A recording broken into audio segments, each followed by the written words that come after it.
जय श्री राम। तो बच्चों, आज हम लोग 12वीं फिजिक्स अध्याय 4 गतिमान आवेश और चुंबकत्व शुरू करने वाले हैं। गतिमान आवेश और चुंबकत्व। चलिए हेडिंग डालिएगा। पहली हेडिंग है चुंबकीय क्षेत्र की अवधारणा। यानी अब से हम लोग अब चुंबकीय क्षेत्र के बारे में और उससे जुड़ी बातें किया करेंगे। ठीक है, तो हेडिंग है आपका चुंबकीय क्षेत्र की अवधारणा। चुंबकीय क्षेत्र की अवधारणा। अच्छा अच्छा अच्छा, हमने अब तक एक चीज सीख लिया है कि अगर कोई स्थिर आवेश है, अगर कोई स्थिर आवेश है, अगर कोई स्थिर आवेश है जो कहीं पर रखा है, मुक्त आकाश में रखा है, तो वह अपने चारों ओर विद्युत क्षेत्र बनाता है ना। वह अपने चारों ओर विद्युत क्षेत्र बनाता है। अगर स्थिर आवेश है, स्थिर आवेश है, तो वह अपने चारों ओर केवल, ये ज्यादा सही है, केवल विद्युत क्षेत्र बनाता है। और विद्युत क्षेत्र के बारे में हमने कैसे जाना?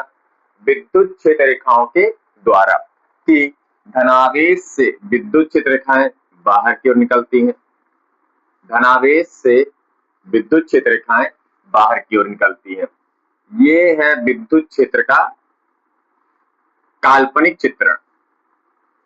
ठीक है, तो स्थिर आवेश केवल विद्युत क्षेत्र बनाता है। मैंने लिखा केवल, किसके केस में? स्थिर आवेश केस में।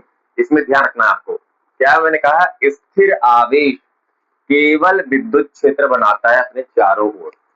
ठीक है, और किसके द्वारा विद्युत क्षेत्र का जो निरूपण होता है, किसके द्वारा होता है? विद्युत क्षेत्र रेखाओं के द्वारा। और विद्युत क्षेत्र रेखाएं धनावेश से प्रारंभ होती है और हमें पता है ऋणावेश में जाके समाप्त हो जाती है। ऋणावेश में जाके समाप्त हो जाती है ना। धनावेश से प्रारंभ होती है और ऋणावेश में जाके समाप्त हो जाती है। इस प्रकार विद्युत क्षेत्र रेखाएं धनावेश से प्रारंभ हुई, ऋणावेश में जाके समाप्त हो गई, यानी विद्युत क्षेत्र रेखाएं खुला वक्र बनाती है। सही बात है, विद्युत क्षेत्र रेखाएं खुला वक्र बनाती हैं, खुला वक्र बनाती है। भैया प्लस से बाहर निकला और माइनस में जाके समाप्त हो गया, इसे कहते खुला वक्र, है ना। धनावेश से प्रारंभ हुई और ऋणावेश में जाके समाप्त हो गई, उसे कहते खुला वक्र। तो विद्युत क्षेत्र रेखाएं खुला वक्र बनाती है। और विद्युत क्षेत्र कहां से बनता है? स्थिर आवेशों से। केवल विद्युत क्षेत्र बनता है स्थिर आवेशों से। अब हम पढ़ेंगे बच्चों आज से चुंबकीय क्षेत्र के बारे में, कि चुंबकीय क्षेत्र कौन बनाता है। बड़ा आसान सा उत्तर है, सबको पता है कि चुंबक, चुंबक एक ऐसा पदार्थ है, चुंबक एक ऐसा पदार्थ है जो अपने चारों ओर केवल केवल केवल, शब्द पर ध्यान दीजिएगा, केवल चुंबकीय क्षेत्र बनाता है। चुंबक एक ऐसा पदार्थ है जो अपने चारों ओर केवल चुंबकीय क्षेत्र बनाता है। हमें पता है चुंबक में दो ध्रुव होते हैं, एक एन ध्रुव यानी उत्तरी ध्रुव, दूसरा एस ध्रुव यानी दक्षिणी ध्रुव होता है। एक एन ध्रुव उत्तरी ध्रुव, दूसरा एस ध्रुव दक्षिणी ध्रुव होता है। और ये चुंबक अपने चारों ओर केवल चुंबकीय क्षेत्र बनाता है। और हमें कैसे पता चला? अगर आप लोहे का एक टुकड़ा यहाँ रख दीजिए, लोहे की केल रख दीजिए, या लोहे का चूरन या बुरादा रख दीजिए, तो लोहा यानी लोहे के पूरे पदार्थ इस चुंबक से आकर्षित होकर चुंबक से चिपक जाते हैं। अर्थात चुंबक अपने आसपास चुंबकीय क्षेत्र बनाता है, और क्षेत्र में कोई लौह पदार्थ आता है तो आकर्षित होकर चुंबक से चिपक जाता है। अर्थात चुंबक केवल चुंबकीय क्षेत्र बनाता है। और जैसे हमने विद्युत क्षेत्र को विद्युत क्षेत्र रेखाओं के द्वारा दर्शाया, वैसे चुंबकीय क्षेत्र को भी चुंबकीय क्षेत्र रेखाओं के द्वारा दर्शाया जाता है। चुंबक के आसपास बनने वाले बच्चों चुंबकीय क्षेत्र को भी चुंबकीय क्षेत्र रेखाओं के द्वारा दर्शाया जाता है। कैसे? जो चुंबकीय क्षेत्र रेखाएं होती हैं वे चुंबक के बाहर एन ध्रुव से एस ध्रुव की ओर जाती है। ध्यान रखिएगा, जो चुंबकीय क्षेत्र रेखाएं होती हैं, जो चुंबकीय क्षेत्र रेखाएं होती हैं, वह चुंबक के बाहर उत्तरी ध्रुव से दक्षिणी ध्रुव की ओर जाती है। चुंबकीय क्षेत्र रेखाएं चुंबक के बाहर एन ध्रुव से एस ध्रुव की ओर जाती हैं, यानी उत्तरी ध्रुव से दक्षिणी ध्रुव की ओर जाती है, और चुंबक के अंदर एस ध्रुव से एन ध्रुव की ओर जाती है। चुंबक के अंदर दक्षिणी ध्रुव से उत्तरी ध्रुव की ओर जाती हैं। इस प्रकार हम कह सकते हैं कि चुंबकीय क्षेत्र रेखाएं असल में बंद वक्र बनाती हैं। ये देखिए बंद वक्र बनाती है ना भाई, चुंबक के बाहर एन से एस की ओर और चुंबक के अंदर एस से एन की ओर, यानी चुंबकीय क्षेत्र रेखाएं असल में बंद वक्र बनाती हैं। तो हमें यह बात पता चली, क्या क्या पता चला हमें कि भैया आवेश, स्थिर आवेश केवल अपने चारों ओर विद्युत क्षेत्र बनाता है। स्थिर आवेश अपने चारों ओर केवल विद्युत क्षेत्र बनाता है, और ये जो विद्युत क्षेत्र रेखाएं हैं धनावेश से प्रारंभ होती है, ऋणावेश में जाके समाप्त हो जाती है, अर्थात ये खुला वक्र बनाती है। दूसरी बात, चुंबक केवल चुंबकीय क्षेत्र बनाता है, और चुंबकीय क्षेत्र रेखाएं चुंबक के बाहर एन ध्रुव से एस ध्रुव की ओर जाती है, और चुंबक के अंदर एस ध्रुव से एन ध्रुव की ओर जाती है। इस प्रकार चुंबक के कारण बना चुंबकीय क्षेत्र बंद वक्र बनाता है, बंद वक्र बनाता है। ठीक है, ये अब एक सवाल ये है, सवाल ये ध्यान दीजिएगा, क्या चुंबक के अलावा, क्या चुंबक के अलावा भी कोई अन्य वस्तु है या पदार्थ है, क्या चुंबक के अलावा भी कोई अन्य वस्तु या पदार्थ या चीज है,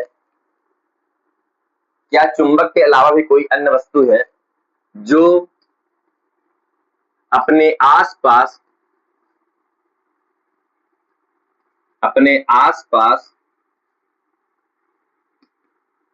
चुंबकीय क्षेत्र बनाता हो? सोच बताइएगा, चुंबकीय क्षेत्र बनाता हो। ये प्रश्न सबसे महत्वपूर्ण प्रश्न है आज के लिए, आपके लिए। क्या हमने क्या कहा भैया, चुंबक के आसपास केवल चुंबकीय क्षेत्र बनता है, जिसे हमने चुंबकीय क्षेत्र रेखाओं के द्वारा दिखाया।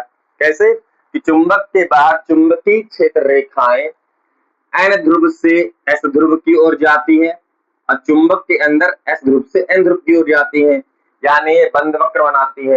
यानी चुंबक अपने चारों ओर चुंबकीय क्षेत्र बनाता है। ये बात हुई। अब मैं आपसे पूछ रहा हूं, पूछना चाहता हूं, जानना चाहता हूं, क्या चुंबक के अलावा भी कोई ऐसी वस्तु है, चुंबक के अलावा भी कोई ऐसी वस्तु है जो अपने आसपास चुंबकीय क्षेत्र बनाता हो? चुंबक तो बनाता है, और भी कुछ ऐसा है जो अपने आसपास चुंबक की तरह चुंबकीय क्षेत्र बनाता है? पता नहीं, चलिए पता नहीं, इस पर लिख देते हैं पता नहीं। ये बात सही है, हमको पता नहीं। अरे काम करते हैं हम लोग, अरे हमने अध्याय 4 शुरू कर दिया है, अध्याय 1 2 3 एक बार समराइज कर लें बहुत तेजी से, बहुत तेजी से, उसी से कनेक्ट करेंगे ये चीज, है ना। अध्याय 1 2 3 को बहुत तेजी से समराइज करते हैं, अब कनेक्ट करेंगे अध्याय 4 को। देखिए ध्यान से कैसे कनेक्ट होता है। सबसे पहली बात, अध्याय 1 में नाम क्या था? वैद्युत आवेश एवं क्षेत्र। उसमें हमने क्या पढ़ा? ये पढ़ा था हमने कि अगर मुक्त आकाश में कोई आवेश रखा हो, स्थिर आवेश, स्थिर आवेश, स्थिर आवेश, तो अपने चारों ओर विद्युत क्षेत्र बना लेता है, अपने चारों ओर विद्युत क्षेत्र बना लेता है ना। और ये विद्युत क्षेत्र कहां तक बनता है? अनंत दूरी तक बनता है। यानी अनंत में विद्युत क्षेत्र का मान शून्य हो जाता है, अनंत दूरी तक विद्युत क्षेत्र बनता है और अनंत के बाद विद्युत क्षेत्र का मान शून्य हो जाता है।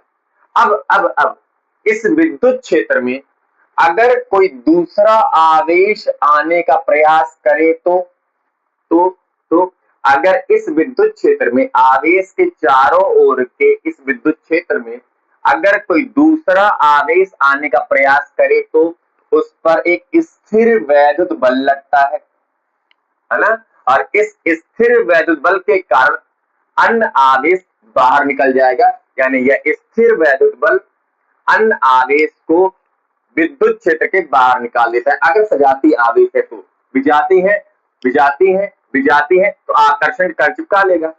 हम अभी केस देख रहे हैं सजाती के लिए विजाती होगा, प्रकृति बदल जाएगी। ठीक, हमने क्या कहा, कोई धनावेश है, मुक्त आकाश में रखा हुआ है, यह अपने चारों ओर विद्युत क्षेत्र बनाता है और इस विद्युत क्षेत्र में अगर कोई दूसरा आवेश आने का प्रयास करेगा तो उस पर एक स्थिर वैद्युत बल लगता है और यह बल अन्य आवेश को विद्युत क्षेत्र के बाहर निकाल देता है। यानी जहां तक विद्युत क्षेत्र है वहां तक स्थिर वैद्युत बल लगेगा, यानी अन्य आवेश को यह बल आने नहीं देगा विद्युत क्षेत्र में। ठीक है, ये हमने पढ़ा है बच्चों अध्याय नंबर 1 में। अच्छा, आगे फिर अध्याय नंबर 2 में हमने पढ़ा क्या, वैद्युत विभव एवं धारिता। ये क्या थी, यही बात थी, किससे जुड़ी हुई बात थी कि चलिए कोई धनावेश है, अपने चारों ओर विद्युत क्षेत्र बना रहा है, कहां तक बना रहा है, अनंत दूरी तक बना रहा है। यानी अनंत दूरी तक यह स्थिर वैद्युत बल लगाता है, जहां तक विद्युत क्षेत्र बनेगा वहां तक स्थिर वैद्युत बल लगेगा।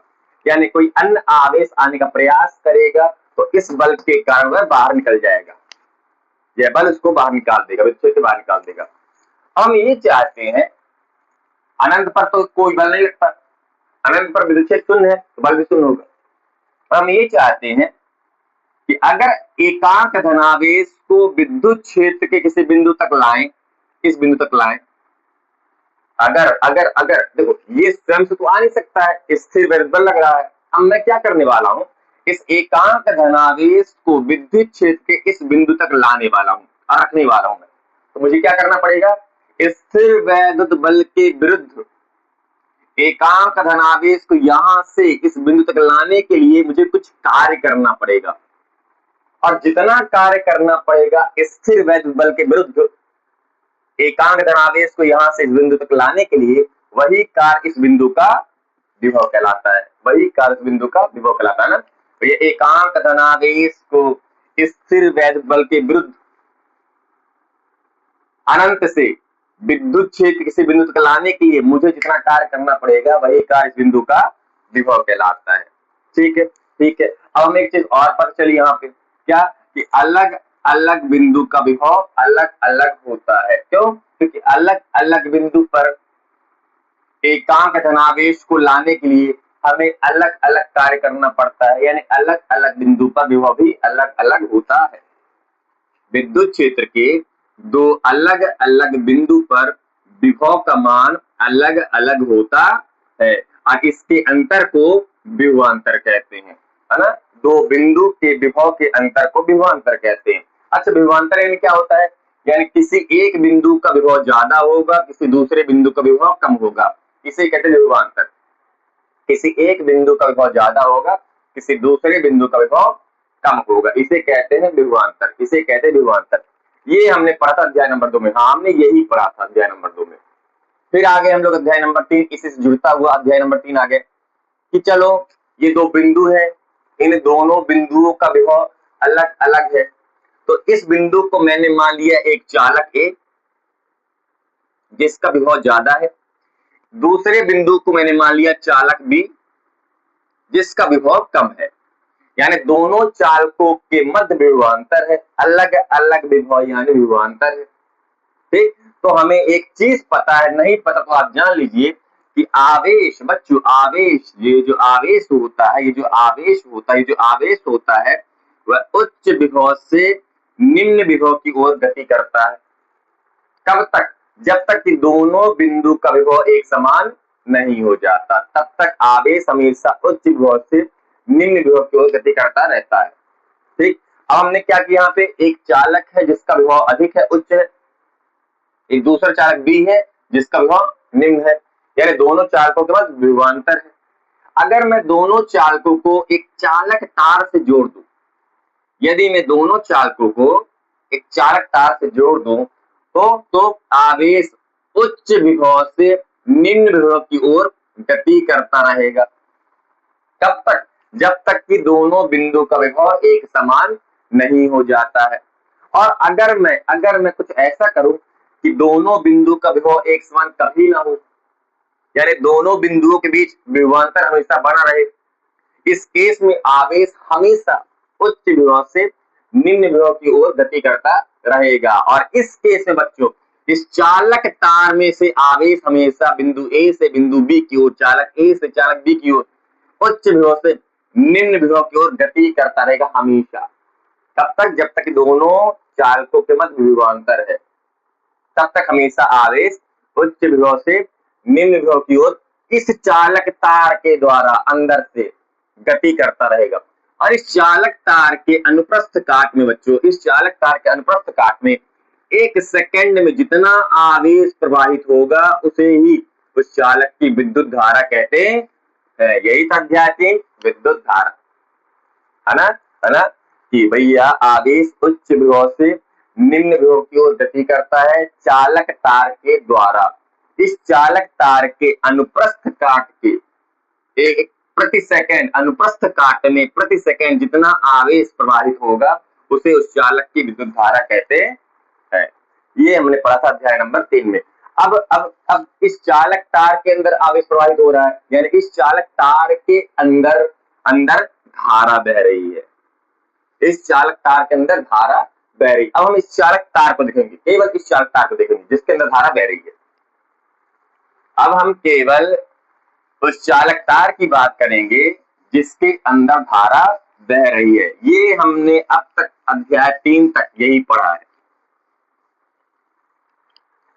ठीक है। अब हम क्या करेंगे, ये मैंने उसी चालक तार को रख दिया है, ये मैंने उसी चालक तार को रख दिया है और जिसमें धारा आई प्रवाहित हो रही है, ये मैंने वही चालक तार रख दिया है जिसमें धारा आई प्रवाहित हो रही है ना। यहाँ का विभव उच्च, यहाँ का विभव निम्न, उच्च से निम्न विभव की ओर आवेश प्रवाहित होता है और धारा बहती रहती है। ये हमने उसी चालक तार को उठा के यहाँ पे रख दिया है, काट के नहीं रखा है, वही चालक तार है जिसमें धारा आई बह रही है। अब हमने क्या किया, एक चालक तार लिया जिसके अंदर धारा बह रही है और इसके पास में, इस तार के पास में यहाँ पर हमने क्या किया, एक हमने चुंबकीय कंपास रख दिया। ध्यान से देखिएगा, अध्याय 3 हो चुका है, अब अध्याय 4 की शुरुआत हो रही है। ध्यान से देखिएगा कि एक चालक तार है, अध्याय 3 में हमने जो लिया था जिसमें धारा आई बह रही है वो हमने लिया, और इस चालक तार जिसमें धारा आई बह रही, ध्यान सुनिएगा, इस चालक तार को अब आज से धारावाही चालक भी कह सकते हैं। ऐसा चालक जिसमें धारा प्रवाहित हो रही है इसे आप धारावाही चालक भी कह सकते हैं या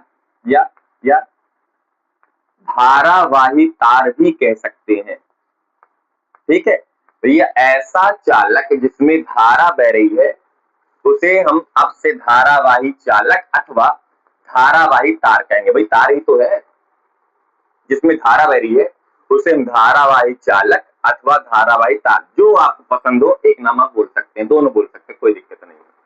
तो ये चालक है, धारावाही चालक है, और इसके पास हमने एक चुंबकीय कंपास रखा, अब एक चुंबकीय कंपास क्या करता है भैया, चुंबकीय कंपास के अंदर एक चुंबकीय निडल होता है, चुंबकीय सुई होता है। और चुंबकीय कंपास करता क्या है, यह चुंबकीय क्षेत्र की उपस्थिति का पता लगाता है। क्या करता है, चुंबकीय क्षेत्र की उपस्थिति का पता लगाता है ना, कि आसपास कहीं चुंबकीय क्षेत्र है क्या। तो हमने ये देखा, हमने एक चालक तार ली जिसमें हमने धारा आई प्रवाहित किया, और उस धारावाही चालक के पास हमने एक चुंबकीय कंपास रख दिया और हमने ये देखा कि चुंबकीय कंपास के अंदर जो सुई है, निडिल है, सूचक है, उसमें थोड़ा सा विक्षेप आ गया, इसमें थोड़ा सा ऐसे विक्षेप आ गया, ऐसे विक्षेप आ गया। विक्षेप यानी आसपास यहाँ पर इस धारावाही चालक के आसपास चुंबकीय क्षेत्र बन रहा था, चुंबकीय क्षेत्र उपस्थित है। हाँ, ऐसा पाया गया। फिर हमने क्या किया यार, शायद हमने सोचा शायद हमारे कंपास में कोई दिक्कत हो, हमारे ये जो चुंबकीय सुई है इसमें कुछ गड़बड़ी हो। तो हमने क्या किया, यही चालक तार लिया, विभवांतर बदल दिया। विभवांतर बदलने से क्या होगा, धारा की दिशा बदल जाएगी। यस, विभवांतर बदलने से धारा की दिशा बदल जाती है। भैया अभी मैंने उच्च विभव इसको वो कहा, निम्न विभव ये, तो आवेश उच्च से निम्न की ओर बहता है, धारा उच्च से निम्न की ओर बहता है। मैंने विभवांतर पलट दिया, यानी अब ये हो गया उच्च और ये हो गया निम्न, तो उच्च से निम्न की ओर आवेश यानी धारा बहता है। तो मैंने विभवांतर बदल दिया, विभवांतर बदलने से धारा की दिशा बदल जाती है। धारा की दिशा यहाँ पे बदलने लगी, यानी यह भी अभी भी धारावाही चालक ही है, बस हमने क्या किया, विभवांतर बदल दिया तो धारा की दिशा बदल गई। फिर से हमने यही चुंबकीय कंपास उठाया, जो कि आसपास चुंबकीय क्षेत्र की उपस्थिति का पता लगाता है। हमने ये देखा कि जैसे धारा की दिशा बदली बच्चों, चुंबकीय कंपास के अंदर चुंबकीय सुई की दिशा भी बदल गई, यानी अब भी विक्षेप आया है। इससे ये सिद्ध हो गया कि अगर कोई तार जिसके अंदर धारा बहती है उसके आसपास चुंबकीय क्षेत्र बनता है। अगर कोई चालक तार है जिसमें धारा I बहती है, उसके आसपास चुंबकीय क्षेत्र बनता है। कैसे पता, हमने पास में चुंबकीय कंपास रखा जो कि चुंबकीय क्षेत्र की उपस्थिति का पता लगाता है। अगर इस चुंबकीय कंपास की सुई में विक्षेप आया अर्थात आसपास चुंबकीय क्षेत्र है और आया, हमने सोचा कि शायद कंपास में खराबी हो, तो हमने धारा की दिशा बदली तो चुंबकीय कंपास के अंदर सुई की दिशा बदल गई, यानी विक्षेप अभी आया उल्टी दिशा में आया, दूसरी दिशा में आया, यानी आसपास चुंबकीय क्षेत्र बन रहा है और धारा की दिशा बदलने से चुंबकीय सुई की दिशा भी बदल जाती है। अर्थात ये पक्की बात है कि धारावाही चालक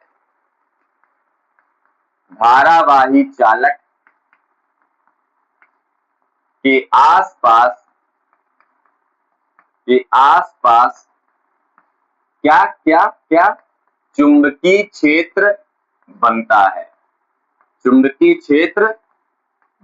है, अभी तक हम क्या जानते थे कि केवल चुंबक के आसपास चुंबकीय क्षेत्र बनता है, लेकिन हमने जब प्रयोग किया, एक तार ली, चालक तार ली, उसमें धारा I प्रवाहित की और उसके पास हमने चुंबकीय कंपास रखा, तो हमें यह भी पता चल गया कि अगर कोई तार है जिसमें धारा बह रही है यानी धारावाही चालक है, उसके आसपास भी चुंबकीय क्षेत्र बनता है। तो हमने यहाँ पे लिखा था ना, क्या चुंबक के अलावा भी कोई अन्य वस्तु है जो अपने आसपास चुंबकीय क्षेत्र बनाता हो? हाँ, कौन है? धारावाही चालक। कौन है? धारावाही चालक। धारावाही चालक के आसपास बच्चों चुंबकीय क्षेत्र बनता है। और ये चुंबकीय क्षेत्र किसकी वजह से बनता है? जब किसी तार में धारा प्रवाहित करते हैं, क्या कहा, जब किसी तार चालक तार में धारा, क्या विद्युत धारा कह सकते हैं, जब किसी चालक तार में विद्युत धारा प्रवाहित की जाती है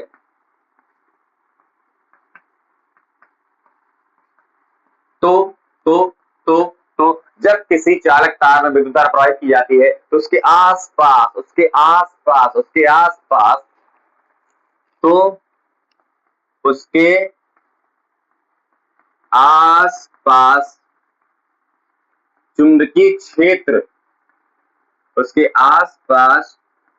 चुंबकीय क्षेत्र उत्पन्न हो जाता है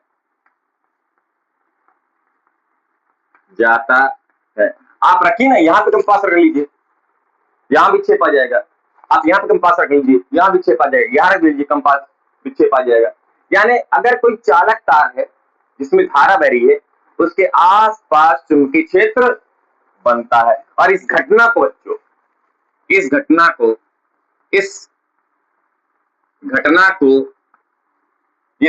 को विद्युत धारा का चुंबकीय प्रभाव कहते हैं। चुंबकीय प्रभाव कहते हैं। इस घटना को विद्युत धारा का चुंबकीय प्रभाव कहते हैं। किसके वजह से चुंबकीय क्षेत्र बना है? किसकी वजह से चुंबकीय क्षेत्र बना है? विद्युत धारा के कारण। जब किसी चालक तार में विद्युत धारा प्रवाहित की जाती है तो इस चालक तार के आसपास विद्युत चुंबकीय क्षेत्र उत्पन्न हो जाता है, चुंबकीय क्षेत्र उत्पन्न हो जाता है।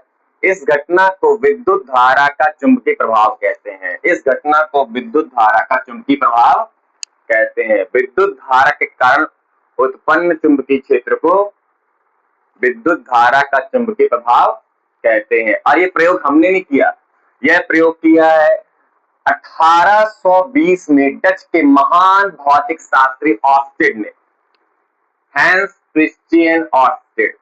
इसीलिए ये पूरा प्रयोग ऑर्स्टेड के प्रयोग के नाम से जाना जाता है। ऑर्स्टेड ने क्या किया? एक धारावाही चालक लिया, एक चालक तार लिया जिसमें धारा प्रवाहित की। हमने देखा कि अगर किसी चालक तार में धारा प्रवाहित की जाए तो उसके आसपास चुंबकीय क्षेत्र बन जाता है। कैसे पता? चुंबकीय कंपास रखा और चुंबकीय कंपास में सूचक है, सूचक यानी चुंबकीय सुई है। यह सुई में विक्षेप आ गया, विक्षेप आया यानी यहाँ आसपास चुंबकीय क्षेत्र उपस्थित है। तो यहां से पता चला कि किसी चालक तार में अगर हम धारा प्रवाहित कर दें तो उसके आसपास चुंबकीय क्षेत्र उत्पन्न हो जाता है। किसकी वजह से? विद्युत धारा की वजह से। तो इस घटना को विद्युत धारा का चुंबकीय प्रभाव कहते हैं। तो चुंबकीय क्षेत्र के बारे में किसने बताया? ऑर्स्टेड ने। कैसे बताया? विद्युत धारा का चुंबकीय प्रभाव के जरिए बताया, उसने प्रयोग किया। ठीक है, तो ये ऑर्स्टेड के प्रयोग के नाम से जाना जाता है। तो चुंबकीय क्षेत्र के बारे में बताया था ऑर्स्टेड ने। और क्या बताया था कि असल में किसी तार में अगर धारा प्रवाहित की जाए तो उसके आसपास चुंबकीय क्षेत्र बनता है। इस घटना को विद्युत धारा का चुंबकीय प्रभाव कहते हैं। नोट कर लीजिए,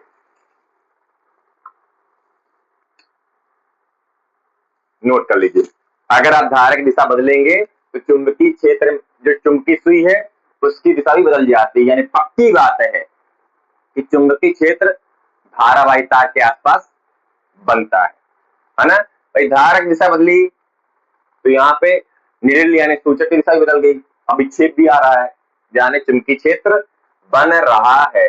ये बताया था ऑर्स्टेड ने। अब देखो ऑर्स्टेड ने किया असल में। अध्याय 1, अध्याय 2, अध्याय 3 में हमने क्या पढ़ा? विद्युत के बारे में पढ़ा। ऑर्स्टेड ने असल में बच्चों विद्युत और चुंबकीय प्रवाह यानी चुंबकत्व में संबंध स्थापित कर दिया है। यस, ऑर्स्टेड ने असल में विद्युत को चुंबकत्व में, विद्युत और चुंबकत्व में, विद्युत और चुंबकत्व में, डायग्राम क्या? चुंबकत्व है। विद्युत और चुंबकत्व में संबंध स्थापित कर दिया है कि अगर किसी तार में विद्युत धारा प्रवाहित करो तो उसके आसपास चुंबकीय क्षेत्र उत्पन्न हो जाता है। विद्युत और चुंबकत्व में संबंध स्थापित कर दिया है किसने? ऑर्स्टेड ने। तो नई राशि हमारे पास आई है चुंबकीय क्षेत्र, नई राशि आई है हमारे पास चुंबकीय क्षेत्र। चलिए कुछ नामकरण इसका कर देते हैं बच्चे का। सबसे पहली बात राशि, सबसे पहली बात चुंबकीय क्षेत्र को प्रदर्शित कैसे करते हैं। हाँ, आज से यही तो हम सब करेंगे। चुंबकीय क्षेत्र को बच्चों कैपिटल बी से प्रदर्शित करते हैं। चुंबकीय क्षेत्र का हो या चुंबकीय क्षेत्र की तीव्रता का हो। जैसे हम लोग विद्युत क्षेत्र कहें या विद्युत क्षेत्र की तीव्रता कहें, कैपिटल ई से प्रदर्शित करते हैं। ठीक उसी प्रकार से चुंबकीय क्षेत्र या चुंबकीय क्षेत्र की तीव्रता को कैपिटल बी से प्रदर्शित करते हैं। और इसकी राशि कैसी होगी? आप समझ गए होंगे मैंने वेक्टर लगाया यानी ये सदिश राशि ही है। और मात्रक क्या होगा इसका, मुझे माफ करना, आज मैं आपको रटवाऊंगा, कुछ दिन बाद आपको उसमें आ ही जाएगा। इसका मात्रक होता है बच्चों टेस्ला, टेस्ला, जिसे हम कैपिटल टी से दर्शाएंगे, इसका मात्रक होता है टेस्ला।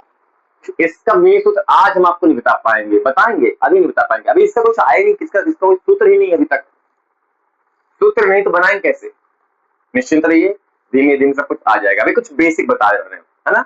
तो चुंबकीय क्षेत्र को कैपिटल बी से रिप्रेजेंट करते हैं, यह एक सदिश राशि है और इसका मात्रक टेस्ला होता है, टेस्ला, कैपिटल टी से रिप्रेजेंट करते हैं। अच्छा ये सदिश राशि है तो इसकी कुछ कुछ कुछ कुछ कुछ दिशा भी होगी, अगर यह एक सदिश राशि है तो इसकी कुछ दिशा भी होगी। इतना नोट कर लीजिए, ये क्या है, ऑर्स्टेड के प्रयोग, है ना। ऑर्स्टेड ने क्या किया, चुंबकीय क्षेत्र के बारे में सबसे पहले ऑर्स्टेड ने ही बताया है। किसके जरिए बताया है, विद्युत धारा के चुंबकीय प्रभाव के जरिए। विद्युत धारा का चुंबकीय प्रभाव क्या है कि जब किसी चालक तार में धारा प्रवाहित की जाती है तो उसके आसपास चुंबकीय क्षेत्र उत्पन्न हो जाता है, इस घटना को विद्युत धारा का चुंबकीय प्रभाव कहते हैं। ठीक, असल में ऑस्टेन ने विद्युत और चुंबकत्व में संबंध स्थापित कर दिया कि विद्युत के कारण चुंबकीय क्षेत्र बनता है, धारा के कारण चुंबकीय क्षेत्र बनता है, केवल चुंबक नहीं, धारावाही चालक भी चुंबकीय क्षेत्र बनाता है, ये बताया ऑस्टेन ने। नोट कर लीजिए फटाफट। अब बात करते हैं दिशा की कि भैया अगर ये सदिश राशि है, अगर ये सदिश राशि है, अगर ये सदिश राशि है तो पक्का इसकी कुछ ना कुछ दिशा भी होगी, है ना। अगर यह एक सदिश राशि है तो इसकी कोई ना कोई दिशा भी होगी, इसकी चुंबकीय क्षेत्र की। नोट कर लीजिए ये सब और हेडिंग डालिएगा चुंबकीय क्षेत्र की दिशा, चुंबकीय क्षेत्र की दिशा। अगर अगर अगर अगर चुंबकीय क्षेत्र सदिश राशि है तो पक्का इसकी एक दिशा भी होगी। तो दिशा के बारे में बात करते हैं जो कि महत्वपूर्ण है, दिशा, दिशा। पहली बात बच्चों, दिशा ज्ञात करने के लिए, दिशा कैसे ज्ञात करेंगे, कई तरीके हैं, एक ऐसा तरीका हम बताएंगे जिसका प्रयोग हम बार बार करेंगे, कई तरीके हैं दिशा ज्ञात करने के, वो बता रहे हैं आपको, जिसका प्रयोग हम अक्सर करेंगे। दाएं हाथ की, दाएं हाथ की हथेली का, आपने शायद 11वीं क्लास में स्क्रू का नियम पढ़ा होगा, दाएं हाथ की हथेली का नियम पढ़ा होगा, है ना। तो खाली हम उस नियम की बात कर रहे हैं जिसका प्रयोग हम अक्सर करेंगे, है ना। दाएं हाथ की हथेली का नियम है। इसमें पहला काम क्या है, अपना अंगूठा, अपना अंगूठा विद्युत धारा की दिशा में रखो। सबसे पहली बात, अपना अंगूठा विद्युत धारा की दिशा में रखिए। ठीक ठीक ठीक ठीक ठीक। और दूसरी बात, आपकी जो हथेली की जो दिशा होगी, हथेली की जो दिशा होगी वही बच्चों चुंबकीय क्षेत्र की दिशा होगी।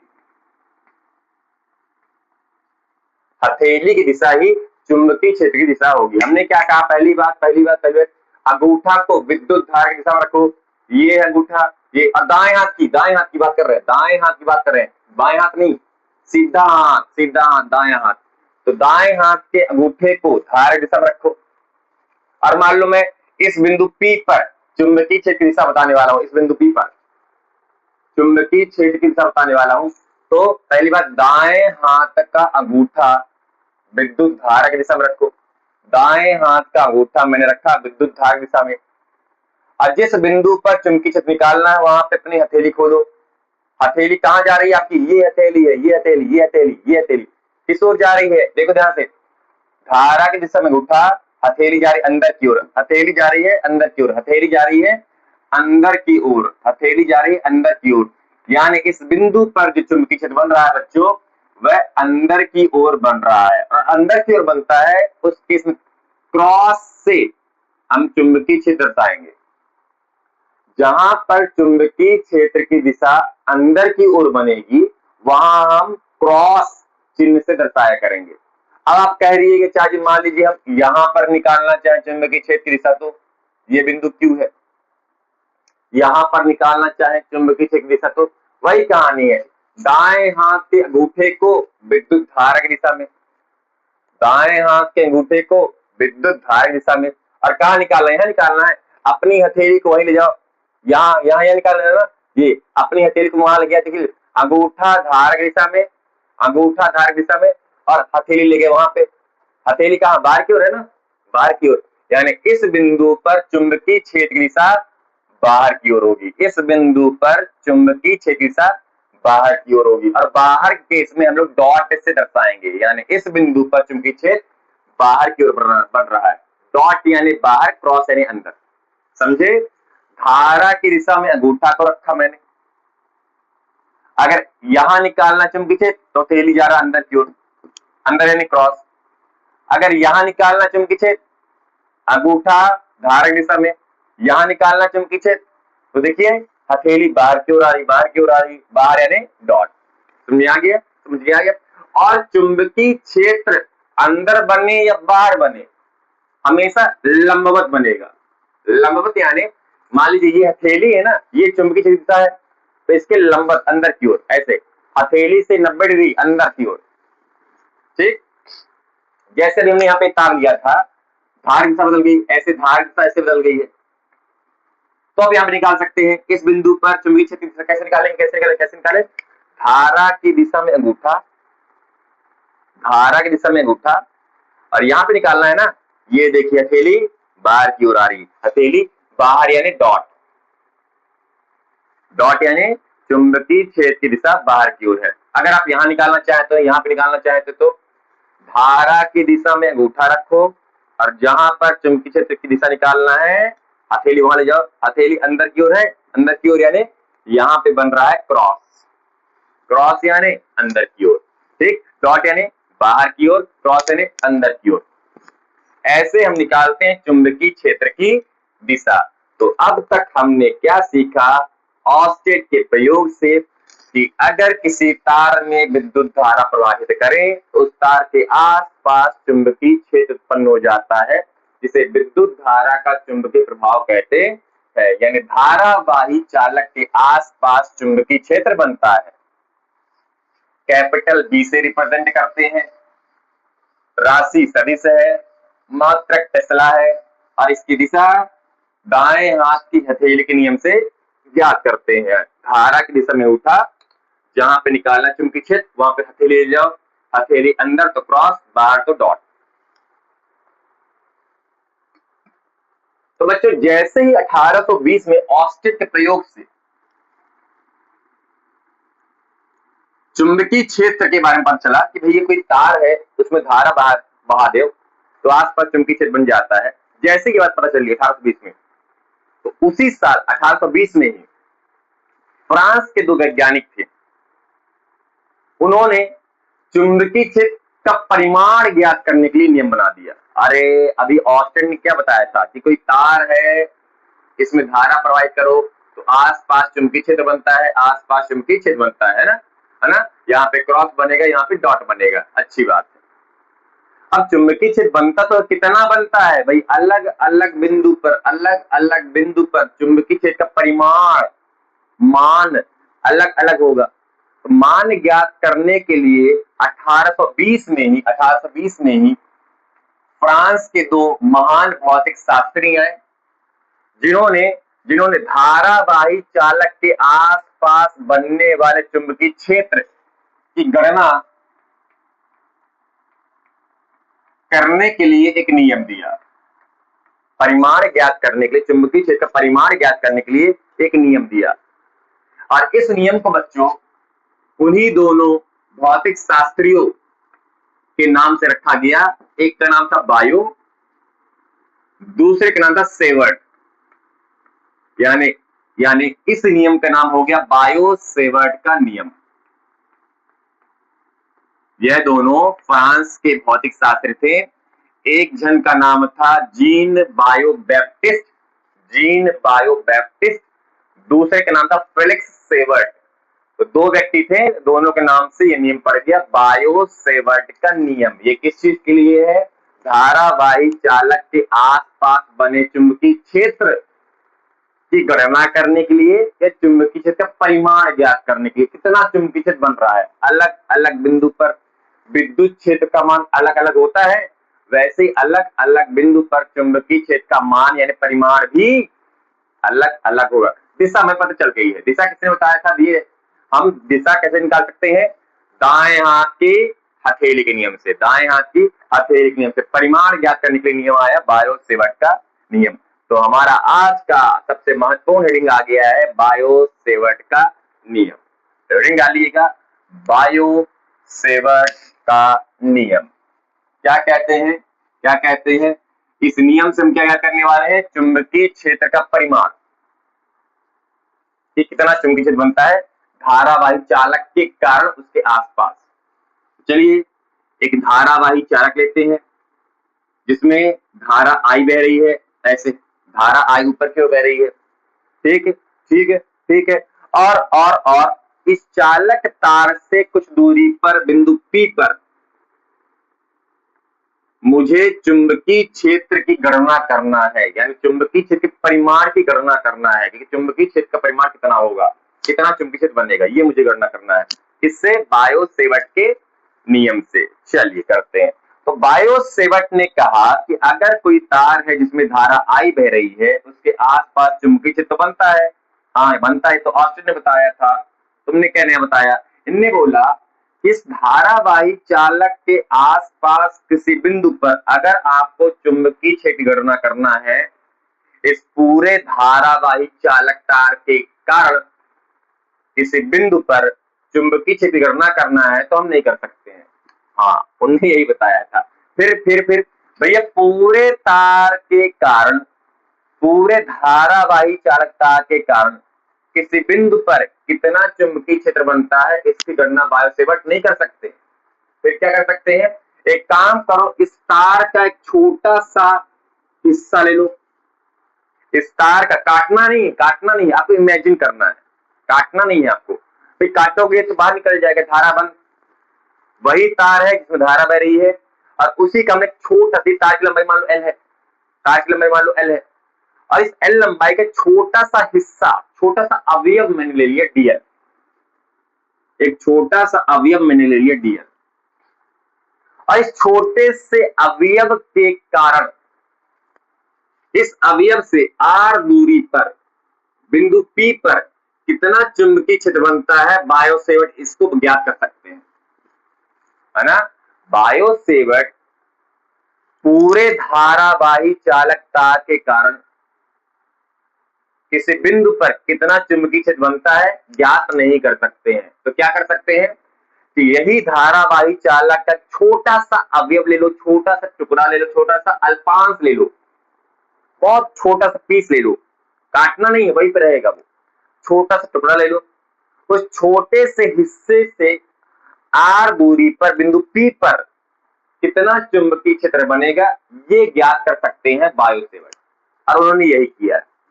ठीक है, क्या किया उन्होंने? भाई यही तार है जिसमें धारा I बह रही है, धारावाही चालक है।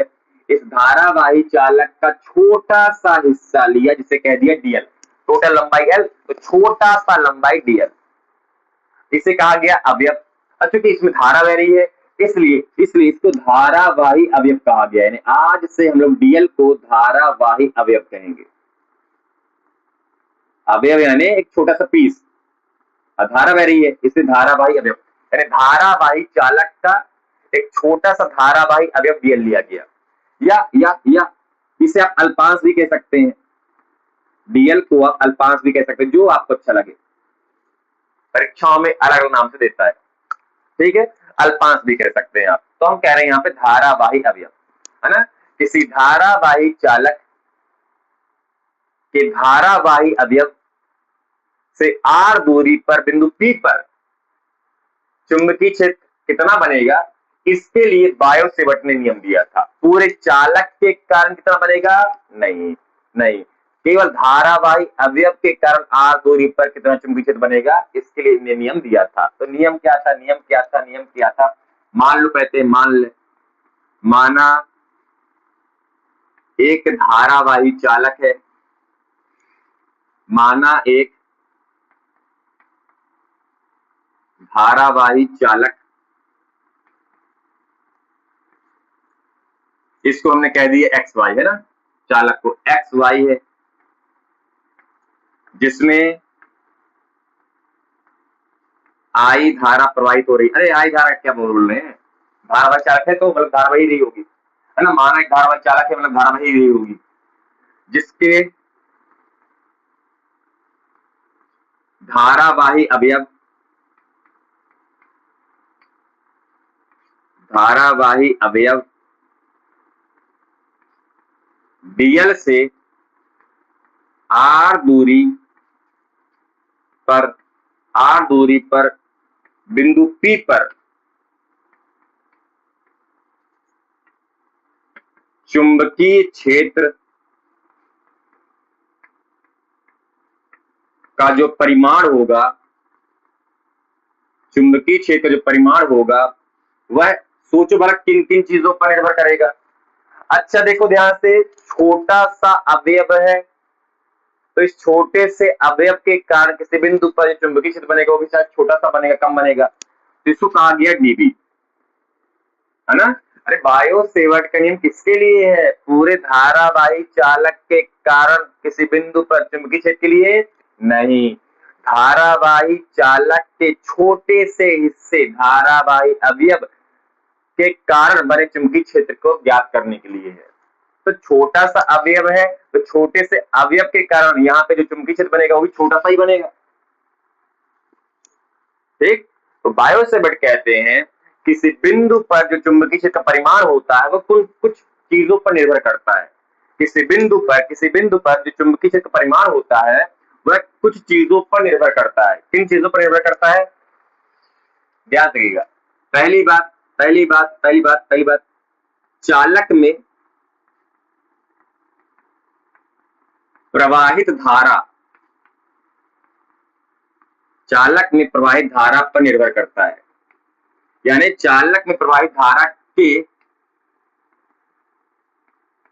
अनुक्रमानुपाती होता, कह सकते हैं अनुक्रमानुपाती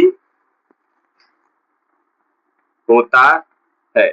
ऐसा बायो सेवर्ट ने बताया कि किसी बिंदु P पर बनने वाला चुंबकीय क्षेत्र उस चालक में बहने वाली धारा के अनुक्रमानुपाती होता है। भैया जितना ज्यादा धारा बहेगा चालक तार के अंदर उतना ज्यादा बिंदु P पर चुंबकीय क्षेत्र बनेगा, पहली बात। दूसरी बात बताई बायो सेवर्ट ने, दूसरी बात बताई कि भैया अगर मैंने छोटा सा डीएल लिया है, धारा अवयव लिया है, तो यहाँ पर चुंबकीय क्षेत्र छोटा सा बनेगा। अगर मैं डीएल की लंबाई बढ़ा दूं तो चुंबकीय क्षेत्र का मान भी बढ़ जाएगा, यानी जो चुंबकीय क्षेत्र का परिमाण डीबी है वो असल में डीएल यानी धारावाही अवयव की लंबाई पर भी निर्भर करता है, अनुक्रमानुपाती होता है, सही ना। दूसरी बात ये है कि धारावाही अवयव यानी डीएल के अनुक्रमानुपाती होता है, यानी मैं कह सकता हूं कि डीबी प्रोपोर्शनल है डीएल के, सही है, सही है। भाई छोटा सा डीएल तो छोटा सा चुंबकीय क्षेत्र, बड़ा सा डीएल तो बड़ा चुंबकीय क्षेत्र बनेगा, ज्यादा चुंबकीय क्षेत्र बनेगा। तो ये बोला कि धारावाही अवयव डीएल के अनुक्रमानुपाती होता है क्या, बनने वाला चुंबकीय क्षेत्र। तीसरी चीज यहाँ पे कर देते हैं, तीसरी चीज ऑस्टेट का प्रयोग खत्म हो चुका है, अब शुरू हो गया चुंबकीय क्षेत्र की गणना, बायो सेवर्ट का नियम। तीसरी चीज देखिए ध्यान से, चुंबकीय क्षेत्र का मान और किन चीजों पर निर्भर कर सकता है बच्चों। तीसरा पॉइंट है साइन थीटा के अनुक्रमानुपाती होता है, साइन थीटा के अनुक्रमानुपाती होता है। और थीटा यहां पर क्या है, थीटा जो डीएल और दूरी r के बीच का कोण है। तो क्या है, चुंबकीय क्षेत्र जो है वह साइन थीटा के अनुक्रमानुपाती होता है। कहां पर है थीटा? ये जो आपका डीएल वेक्टर है बच्चों, ध्यान दीजिएगा, जो डीएल है ये डीएल असल वेक्टर है। ये क्या है? धारावाही अवयव। ठीक, धारावाही अवयव, ये डीएल एक वेक्टर है और ये जो आर है यह भी एक वेक्टर है, सदिश राशि है। इनके बीच कोण थीटा, ये चीज है थीटा। ध्यान रखिएगा, आपसे पूरा एक चीज ध्यान रखिएगा। अभी हम लोग बहुत सारी चीजें पढ़ेंगे, डेरिवेशन करेंगे, सब कुछ यही आएगा। बायोसावर्ट नियम से सब कुछ हम कुछ लगाने वाले हैं, है ना। तो यहाँ पे एक डीएल वेक्टर है यानी डीएल सदिश है। दूसरा ये जो दूरी है आर सदिश है, इसके बीच के कोण को थीटा यहाँ पे कहा गया है और थीटा यहाँ पे साइन थीटा है। ठीक है, ठीक है, यानी साइन थीटा के अनुक्रमानुपाती है। मतलब जैसे जैसे साइन थीटा का मान बढ़ेगा वैसे वैसे चुंबकीय क्षेत्र का मान भी बढ़ेगा, ये बोला गया है किसने? बायो-सेवर्ट ने। और चौथी महत्वपूर्ण बात, दूरी पर भी निर्भर करता है। भाई जैसे जैसे दूरी ज्यादा होगी वैसे वैसे चुंबकीय क्षेत्र का मान कम होगा। चौथी बात, चौथी बात की चुंबकीय क्षेत्र जो परिमाण यानी डीबी है, दूरी आर के वर्ग के व्युत्क्रमानुपाती होता है। व्युत्क्रमानुपाती होता है, मतलब मैं कह सकता हूं कि डीबी जो है वह दूरी के वर्ग के व्युत्क्रमानुपाती होता है। तो चार चीजें हैं क्या? सबसे पहली बात कि चालक में ज्यादा धारा है तो चुंबकीय क्षेत्र का मान भी बढ़ेगा। भाई धारा के कारण ही चुंबकीय क्षेत्र बन रहा है, तो ज्यादा धारा तो ज्यादा चुंबकीय क्षेत्र। फिर बायो-सेवर्ट का नियम किसके लिए है? अल्पांश के लिए है। अगर मैं अल्पांश की लंबाई यानी धारावाही अवयव की लंबाई बढ़ा दूं तो चुंबकीय क्षेत्र का मान भी बढ़ जाएगा। ठीक, तीसरी चीज ये है कि डीएल सदिश और आर सदिश के बीच जो कोण थीटा है, इस थीटा को तो बढ़ाऊंगा चुंबकीय क्षेत्र मान भी बढ़ता जाएगा, यानी साइन थीटा के अनुक्रमानुपाती है। अब जैसे जैसे दूरी बढ़ेगी चुंबकीय क्षेत्र का मान वर्ग गुना कम होता जाएगा। अर्थात बायो-सेवर्ट का नियम व्युत्क्रम वर्ग के नियम का पालन करता है, यहीं से आप कंक्लूड कर सकते हैं। चलिए समीकरण 2 इसको मैंने दे दिया, समीकरण 3 इसको मैंने दे दिया, समीकरण 4 मैंने दे दिया। और इन चारों समीकरणों को मिलाते हैं, चारों समीकरणों को मिलाते हैं क्या? कि जो चुंबकीय क्षेत्र का परिमाण है असल में, है ना, यही लिखा है आपने ना कि धारावाही अवयव डीएल से आर दूरी पर बिंदु पी पर चुंबकीय क्षेत्र का जो परिमाण है वह धारा अल्पांश साइन थीटा और बीच की दूरी के वर्ग, इन सारी चीजों पर निर्भर करता है।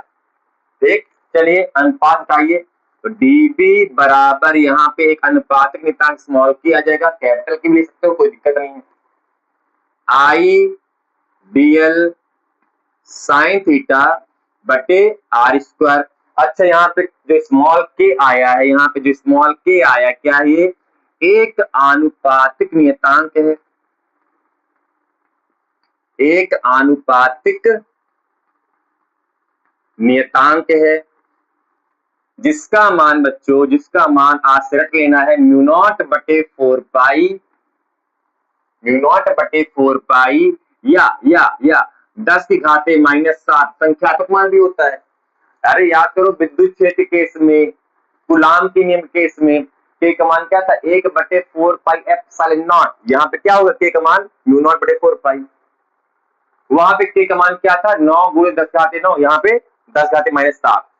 और मात्रक भी होगा, मात्रक क्या होगा यहाँ पे? टेस्ला मीटर प्रति एम्पियर। बता देंगे कैसे आया, बता देंगे, आपने बता देंगे निश्चित तरीके से आया है, आप बना सकते हैं। यहाँ पे हमको स्मॉल के का मात्रक चाहिए, बाकी सबको पक्षांतर कर दो, आ जाएगा। तो ये होता है स्मॉल के जो आया है एक आनुपातिक नियतांक है और स्मॉल के का मान होता है बच्चों म्यू नॉट बटे 4 पाई अथवा संख्यात्मक मान होता है 10⁻⁷ टेस्ला मीटर प्रति एम्पियर। और यहाँ पे जो म्यू नॉट है, ये जो म्यू नॉट है क्या है, निर्वात की चुंबकशीलता है ना। एप्सिलॉन नॉट क्या था, निर्वात की विद्युतशीलता। म्यू नॉट क्या है, निर्वात की चुंबकशीलता। भाई चुंबकत्व है, चुंबकत्व है।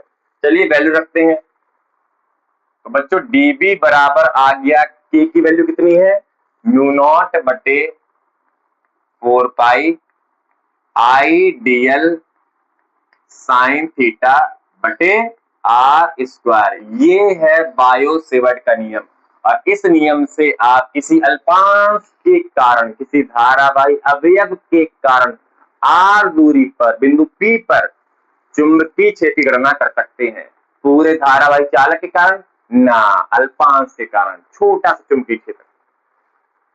ठीक है, या डीबी बराबर म्यू नॉट बटे 4 पाई की जगह मैं लिख सकता हूं 10⁻⁷ इंटू आई डीएल साइन थीटा बटे आर स्क्वायर। इसे भी आप याद कर सकते हैं। और सब कुछ है टेस्ला में, है ना। चुंबकीय क्षेत्र का मात्रक टेस्ला।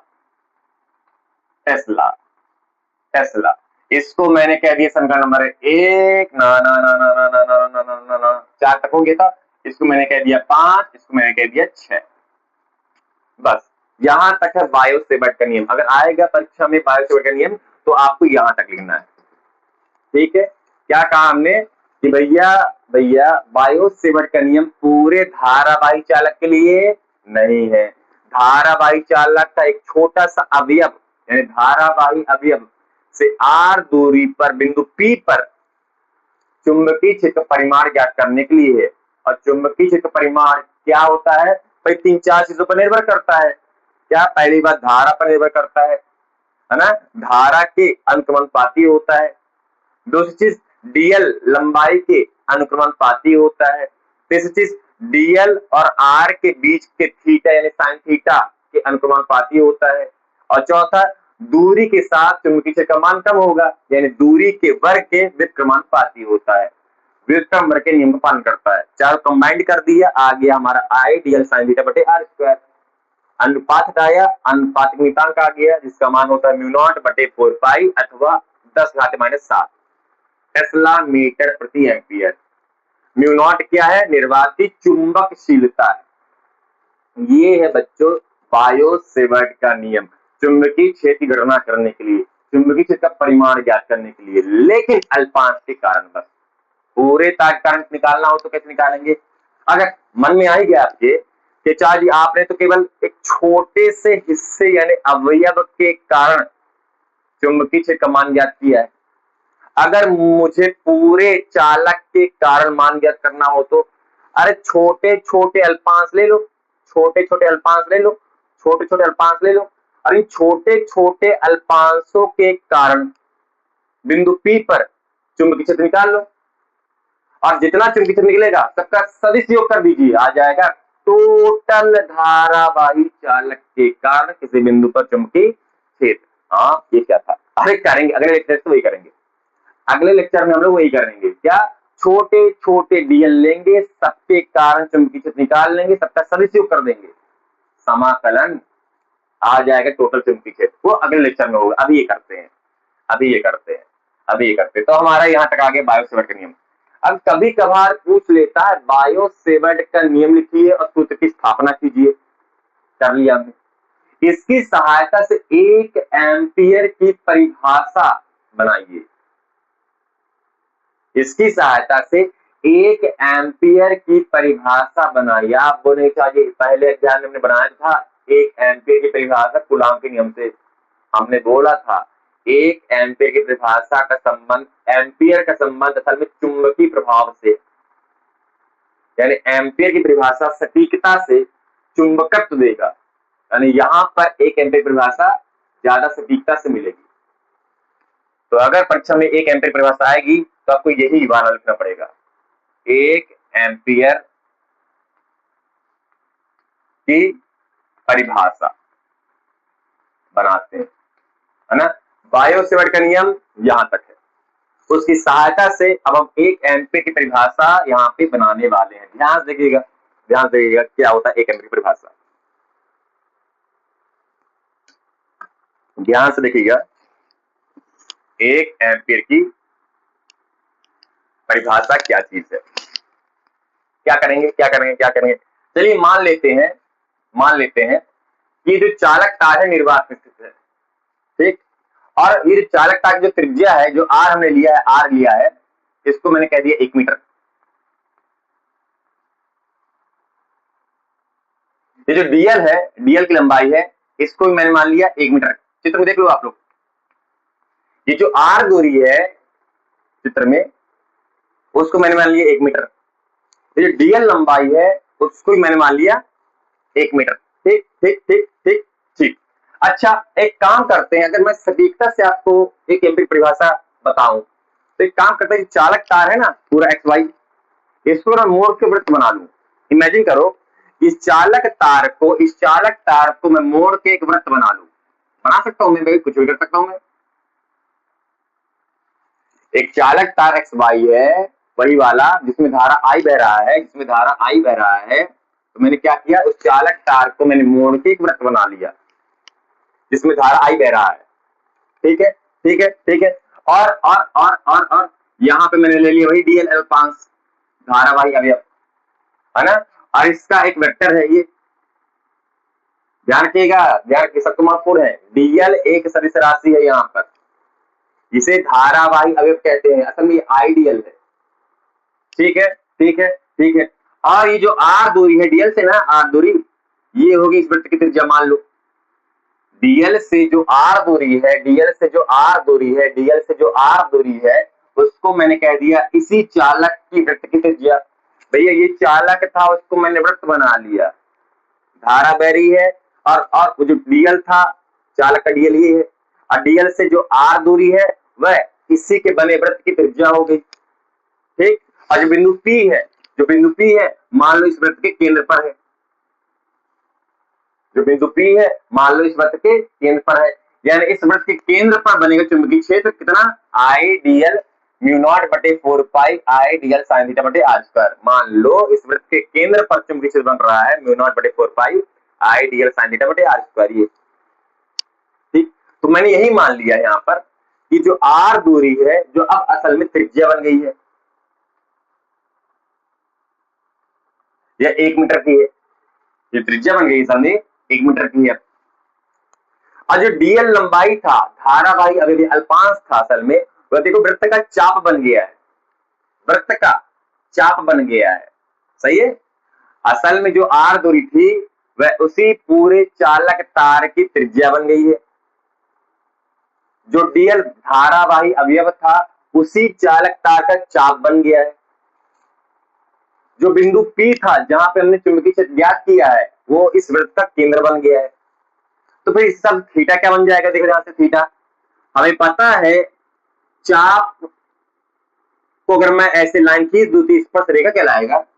अगर चाप की मैं दिशा बताऊं, चाप की दिशा एक स्पर्श रेखा होगा, और ये आर त्रिज्या है, तो हमें चीज पता है, स्पर्श रेखा और वृत्त की त्रिज्या के बीच बनने वाला कोण 90 होता है, यानी थीटा यहाँ पे क्या हो जाएगा, 90 डिग्री। इस हिसाब से बच्चों साइन थीटा क्या होगा, साइन थीटा यानी साइन 90 का मान 1 हो जाएगा। अरे अगर भैया डीएल लंबाई ऐसा में एक सदिश राशि है, अगर आप किसी वृत्त पर, किसी बिंदु पर दिशा बताना चाहते हैं तो उस बिंदु पर स्पर्श रेखा खींच दीजिए। मैंने खींच दिया स्पर्श रेखा, और स्पर्श रेखा और त्रिज्या के बीच कोण 90 होता है। पढ़ के आए हो गया अपना 10वीं, 90 होता है, तो थीटा हो गया 90, तो साइन 90 का मान, यही ना है भैया, हमने क्या साइन 90 का मान 1 होता है, 1 होता है। तो मैंने क्या क्या मान लिया, आर मान लिया, डीएल मान लिया, थीटा मान लिया है।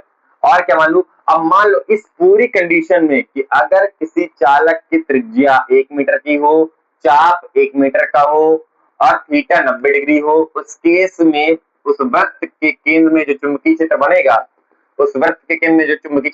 बच्चों, वो असल में 10 की घाते -60 टेस्ला का बनेगा। मान लिया मैंने, ये सारी कंडीशंस है। चलिए समीकरण 6 के पास पहुंचिए। समीकरण 6 के पास पहुंचिए। 6 के पास क्या है, डीबी का मान तो हमने मान लिया है 10 की घाते -60 टेस्ला बराबर 10 की घाते -7 गुणे आई का मान कुछ नहीं माना है, वो तो आ जाएगा, गुणे डीएल का मान मैंने मान लिया 1 मीटर, जो कि चाप बन गया है। साइन थीटा का मान आ गया है 1, क्योंकि चाप पे यानी स्पर्श रेखा त्रिज्या के बीच को 90 डिग्री है, और बटे आर स्क्वायर, आर अब बन गया है जो दूरी था, यहाँ पे त्रिज्या बन गई है, 1 का स्क्वायर आ गया।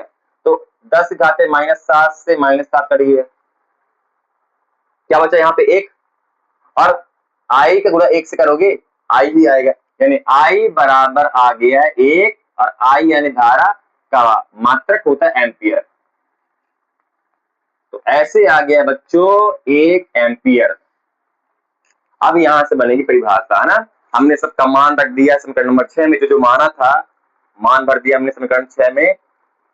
तो आई का मान आ गया 1 एम्पियर, है ना, आई बराबर 1 आ गया है। अब बनाते हैं 1 एम्पियर की परिभाषा। अब बनाते हैं 1 एम्पियर की परिभाषा, और वो परिभाषा हम आपको यहाँ पे लिखने वाले हैं। पहले लिखते हैं, फिर आप प्रयास कीजिए समझने का, बहुत आसान है। जो आपने माना वही आपको लिखना है, जो आपने माना है वही आपको लिख देना है। जो आपने माना है वही आपको लिख देना है। चलिए बताइए क्या माना है। अब बनाते परिभाषा, अब बनाते परिभाषा, अब बनाते परिभाषा। परिभाषा क्या है, 1 एम्पियर की निर्वात में, है ना, पूरी जो चालक तार है जिसको मैंने वृत्त मान लिया है, कहा निर्वात में है, निर्वात में स्थित 1 मीटर, 1 मीटर त्रिज्या, सही है जो मैंने माना है, वह 1 मीटर चाप, डीएल को मैंने चाप कह दिया, निर्वात में स्थित 1 मीटर त्रिज्या व 1 मीटर चाप वाले चालक में, चालक में क्या है, 1 मीटर त्रिज्या व 1 मीटर चाप वाले चालक में धारा प्रवाहित करने से, धारा प्रवाहित करने से यदि उसके केंद्र में, उसके केंद्र में, हाँ, उसके केंद्र में, उसके केंद्र में कितना कितना चुंबकीय क्षेत्र उत्पन्न हो जाता है, उसके केंद्र में, उसके केंद्र में कितना, 10 की घाते -60 टेस्ला का चुंबकीय क्षेत्र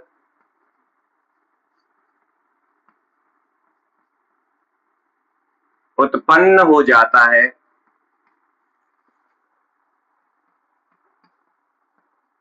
तो उसमें प्रवाहित धारा को, तो उसमें प्रवाहित, उसमें यानी चाप में प्रवाहित धारा को 1 एम्पियर की धारा कहते हैं। 1 एम्पियर की धारा कहते हैं। समझिए, अब पूरा परिभाषा हम यहां से बना रहे हैं, है ना। इस चीज को हमने ये मान लिया, इस चालक तार को हमने वृत्त बना लिया, तो आर यानी दूरी त्रिज्या बन गई है, डीएल अल्पांश चाप बन गया है, और ये जो बिंदु पी है जहां पे चुंबकीय क्षेत्र हमने ज्ञात किया है वो केंद्र बन गया है। ठीक है, तो हमने क्या मान लिया है, त्रिज्या को 1 मीटर मान लिया है, चाप को 1 मीटर मान लिया है, और अगर मैं इस चालक में धारा प्रवाहित करूं तो इस केंद्र में जो चुंबकीय क्षेत्र बन रहा है वो हो गया 10⁻⁷ टेस्ला का। इस केस में जो धारा बह रही है उसे ही 1 एम्पियर की धारा कह रहे हैं। यही हमने लिखा है कि निर्वात में स्थित 1 मीटर त्रिज्या, 1 मीटर त्रिज्या व 1 मीटर चाप वाले, व 1 मीटर चाप वाले चालक में, चालक पूरा, चालक में धारा प्रवाहित करने से, चालक में धारा प्रवाहित करने से यदि इसके केंद्र में, भाई धारा प्रवाहित करोगे तभी तो चुंबकीय क्षेत्र बनेगा। यदि इस केंद्र में 10 की घाते -60 टेस्ला का चुंबकीय क्षेत्र उत्पन्न हो जाए तो इस धारा को 1 एम्पीयर की धारा कहते हैं। ठीक, तो उसमें प्रवाहित धारा को 1 एम्पीयर की धारा कहते हैं।